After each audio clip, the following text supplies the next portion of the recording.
Hello বন্ধুরা, জামাই ষষ্ঠী কেমন কাটলো? আমাদের জামাই ষষ্ঠী তো এমন ভাবেই কেটেছে, খাওয়া দাওয়া মজা আড্ডা করে। তারপর অনেক রকম আইটেম রান্না হয়ে গেছিল আমি আসার আগেই।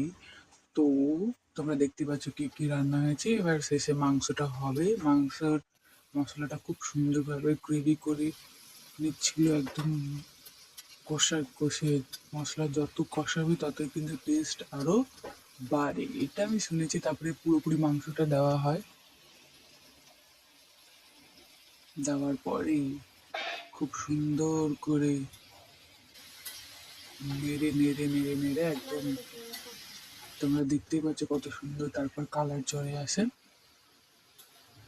এদিকে কিন্তু এদিকেও কিন্তু দুধ জাল দেওয়া হচ্ছিল দই পাতার জন্য। দইটাও বাড়িতে বানানো হয়েছে, সবকিছু মোটামুটি।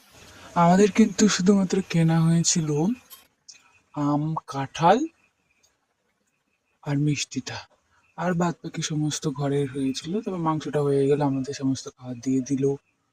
দারুণ এটা কিন্তু আমাদের বাড়ির জামাইয়ের প্লেট ছিল। চলো আমরা দেখে নিই কি কি ছিল। ভেন্ডি ভাজা, আলু ভাজা, বেগুন ভাজা, পটল ভাজা, উচ্ছে ভাজা, গাজর ভাজা, তারপরে ছিল ভাজা, তারপরে মাছের তরকারি, চিংড়ি কালিয়া, মাংস, দই, মিষ্টি, আম, কাঁঠাল। ভিডিওটা যদি ভালো লেগে থাকে লাইক, কমেন্ট, সাবস্ক্রাইব।